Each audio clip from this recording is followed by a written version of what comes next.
Just fucking do it. Subscribe now. I recommend to the young man, you're all young men, but pornness rubs off. Don't be engaging in a collaboration with these people other than your parents and me, because even though they're better than the normal meatheads, they're still meatheads. Well, I thank you for braving the corona, but there wasn't too much corona to get here this time around. And I know a couple of you lost your luggage, but that shows you, see, I always travel with a suit. But I'm living here and you're living in a fucking Quonset hut. And your parents lived in a caravan, so maybe that's why.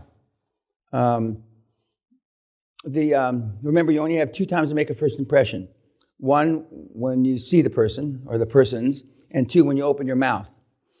Most people that you're going to be competing against, and there's really no competition against QLA, will be looking like pig farmers, etc. Although we have a big pig farmer success story, so I'm going to have to refrain from using that example. And the second time is when you open your mouth. And since most of the kids, and remember again, I call you all kids because I'm either old enough to be your father or grandfather, can't speak the King's English or whatever language you're speaking because they've been raised on the internet. And the good news is, Corona, there's 5 great things that have happened to me in my lifetime. My wife, my 3 kids, and Corona. God sent me COVID. Like a Federal Express package. Like a DHL package straight to me. My kids have made more money during Corona than the previous 10 or 12 or 14 years. Because it validates and emphasizes that almost no one has a succession plan. Or if they have a succession plan, it's a poor one. And it makes them that much more of a motivated seller. Remember, we only have one moving part in our model, and that's a motivated seller. And it has created infinitely more motivated sellers for us as a group. And like all other catastrophes, all other chaoses, pandemics, etc., most people suffer, but some people benefit. And right now, other than a few that naturally have a killer, hunter, feeder, killer instinct, the people that are benefiting the most are the QLA mentees. And the people that have benefited even the most are the people that have been trained here. We're fortunate, we'll talk more about it during the week. We have 4 attorneys in the audience. I'm sure that they'll be asked, you shouldn't, but why are you back? But anyway, they're back. And we have some young man who's the son of one of the, the couple, successful couple. And as you'll hear me say, and you've heard me say for years, it's highly unusual to have a success story that are coupled together because there's a lot of challenges to overcome, not just cold calling. But this week we've changed the seminar again. I continue to update it and have. We have some live presentations and we have some currently taped presentations just from already in 2022. And we have people that are exiting, meaning that they've hit the cash register in their second, third, fourth, and in some cases 5th years of their participating in the QLA model. And they've created generational wealth. Generational wealth is different to everybody, but we've had some tremendously successful stories, and we'll share with you. Now, some of the kids, again, it's been a long time, but the kids are starting to not want to participate in the live webinars. One, because they're satiated, one, because they're lazy. And it's not because they're ungrateful, because they don't owe me shit, really. But because you're competition to them now. And some of the kids are getting squeezed. Not by this group. I don't see how this group could squeeze anybody, except a fucking rotten orange or something. But they're getting squeezed because there's competition out there in hinterland. And so they don't want to come up on the screen live and tell you how to do it. And we're getting more and more of that.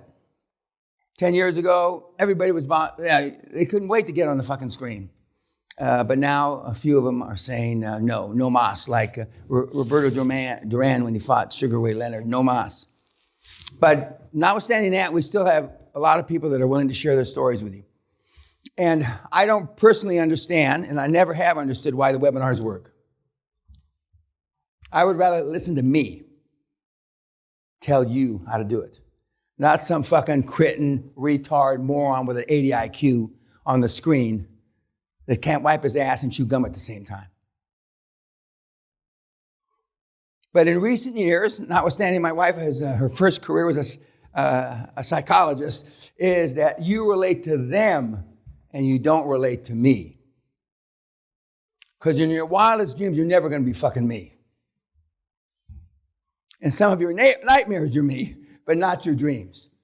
So we continue to bring the retards up. And when I say retarded, it's nothing against people that actually are.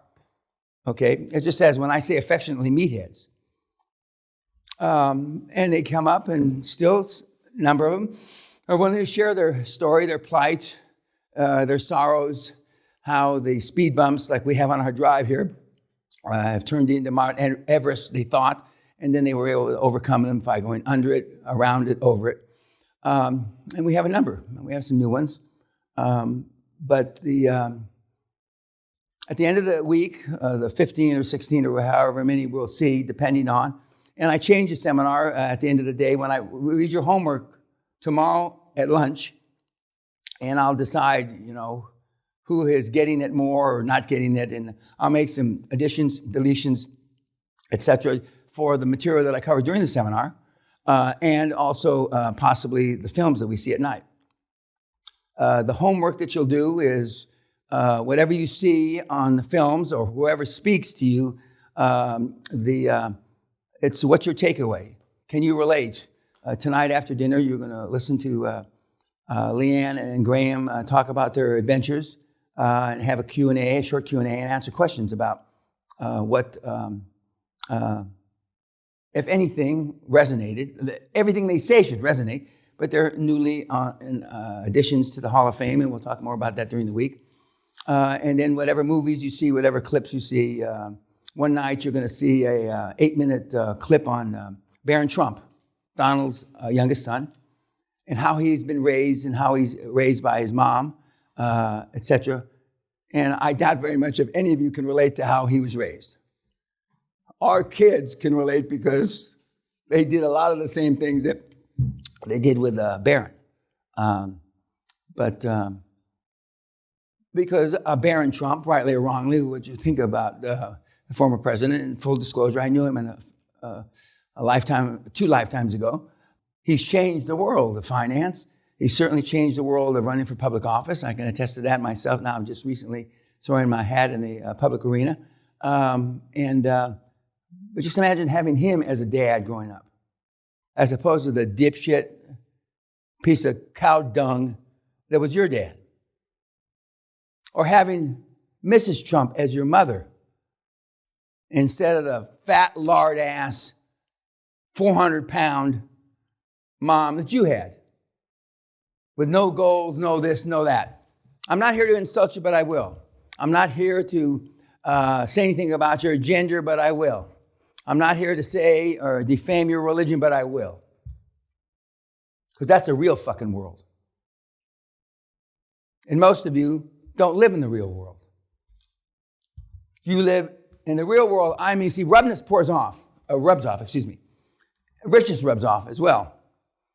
There's a reason I don't go to funerals, family funerals. There's a reason why I don't go to family weddings.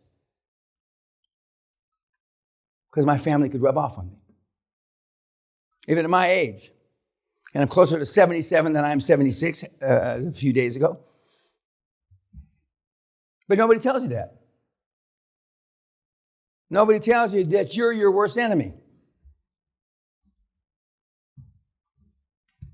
There are people here that are educated. We have a couple medical doctors. We have a couple of PhDs. And we have a couple that didn't get past the 8th grade. Doesn't make any difference. We've got people on that wall, 180 IQ and 80 IQ. And I wouldn't be segueing into that if the 80 IQ had made more money than the 180 IQ. And for those of you that read books, I feel sorry for you because you've been deluded, lied to, that reading books is taking action. The only thing, okay, reading a book about sex and fucking somebody in the ass are two different things. There's no comparison. The worst blowjob I ever got was terrific. The worst. And I'm not even counting the best. There's a guy out there that has read 700 books, and back in the day, 25, 26, 27 years ago, I used to say, who would you rather have? Somebody that's done 700 deals or read 700 books? It's a no-brainer. It's a no-brainer. There's 3 or 4 books that I'll recommend, that I have recommended for over 25 years, in addition to my own, which mine is free on my site, that are worth reading. But we have guys up there and gals up there that have never read anything other than Your First 100 Minutes in My Book. We have guys up there that it's so worn, it looks like a manuscript from 1500 BC. But we don't give you a second book. We don't give you the first book now, because some of you went out and tried to sell them for $10,000 on Amazon. Then you forged my signature and said I signed it. And you wonder why I call you meatheads. You wonder why I call you meatheads. This is the format. Dinner a few nights will be in there. A couple nights in the pub area. And graduation night will be in the castle. We'll be in the castle. We're blessed with the chaos. And I have a different perspective about Ukraine than a lot of people. Having been one of those young officers on what was called then the Iron Curtain, when they had East Germany and everybody on one side and us on the other side, when a young, stupid officer like me could have started World War III. And they have the same young, stupid fucking officers today. In the history of warfare, there's been more generals killed, Russian generals killed in the history of warfare in this battle, which says 2 or 3 very bad things. If the generals have to get on the motherfucking front line, something's wrong with their men. Generals don't get, other than George Patton, generals don't get, and he's on my hall of influencers, generals don't get on the front lines. Something's not right. It's a combination of things, and I said this when it first started. One, the Russian kids that are fighting for Russia don't have their heart in it because they're killing their own. They don't have their heart in it. And at some stage, and that's why they're starting to talk about somebody putting a bullet in Putin's head. But not only do they have their heart in it, when their heart's not in it and the generals have to lead from the front, eventually, you can only go through so many generals. And then you've got nobody on the battlefield that's got any experience, and then that's when you have a problem. In my judgment, we have a 1 in 3 chance of having a nuclear war. And the odds of me being hit up here with my family are 0. For those of you in Australia, they're pretty close to 0. But for those of you that live in metropolitan areas, you're fooled. Now, I'm going to talk about a study that just came out, a NATO study, about 7 or 8 days ago. Now, and after I tell what the headlines were, I'm going to ask if anybody saw those headlines other than me. Global warming, if it's called that, or climate change, whatever you want to call it, we and saving civilization on the earth, we're past it. As I've said for 20, we're past the apex from about 2000, 2005. Just as Professor Hawking from Cambridge said in 2004, the human race is past it. We're a glorified monkey on an average-sized planet that produces nothing. NATO study says that we should be worried about civilization saving our asses, not saving the motherfucking planet. Did anybody else read that other than me? Now, why is that? How is it possible, other than I'm as smart as the whole fucking room put together, how is it possible that none of you read it? Because you live in an alternative world.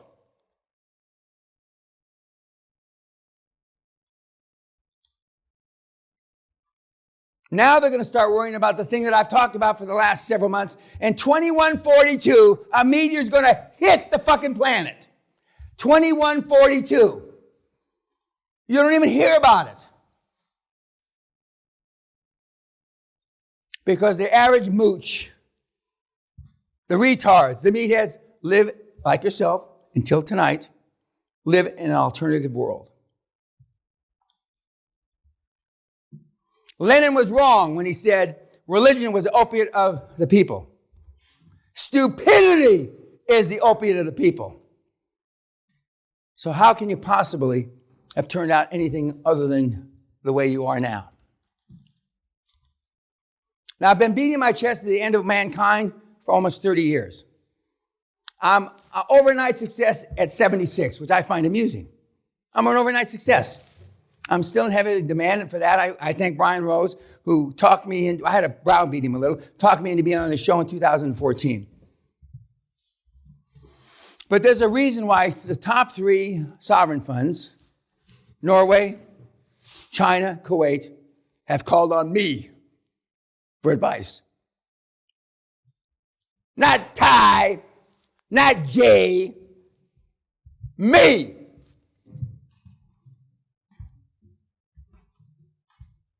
The reason why the U.S. government picks me to do transition of combat men. Notwithstanding, I haven't seen combat. Me. How you unscrabble your brains from combat killer, from boots to suits. There's a reason. There's also a reason why University of Exeter students rioted against me 10 days ago when I gave a talk. They let pedophile perverts talk there. Nobody says a goddamn thing. The only difference between my rioters and everybody else is the girls got naked in the classroom I gave the talk. They say that was a first. They got naked. They said I was a misogynist, a racist, a this, that, and the other thing. And these are people that are rioting for free speech. The world's fucked. But there's no better model on the planet, and there's no better time than for the QLA bots to take advantage of it. I told somebody, they always want to know, how soon can you get rich? Blah, blah, blah. Well, the new record from the time that you leave this seminar to getting rich is 26 days. 26 days. I'd like to make up a story, but he's from Belfast. And he's not really a pig fucker, but a pig farmer, but he's a pig fucker for sure. And when you hear him tomorrow, God bless you though. When you hear it tomorrow, if he can do it, if 15, 16-year-old kids can do it, why in the fuck not you? Why in the fuck not you? And there are stupid questions, and we have data. The people that ask the most questions mean that they're not prepared. Ergo, they either don't succeed or they're slower to succeed. I'm going to say it again real fucking slow. The people that ask the most fucking questions mean you're not prepared, meathead. And if you're not prepared to come here, the transformational week in your life, you're going to either not make it or you're going to take it on the slow route to China. The average age of you in this room is 33. The oldest is 54. The youngest is 14. My greatest and fondest wish is not too much of you, if at all, rubs up on the 14-year-old. Because you're quasi-losers. The only thing you've ever done worth a shit in your life is come here. The day after graduation can be, if you want it to be, the first day of the rest of your life. And there's a reason why we have repeaters. There's a reason why the Hall of Famers are here again. And there's a reason why they brought their young son. Just imagine if you were 14 and you heard this story.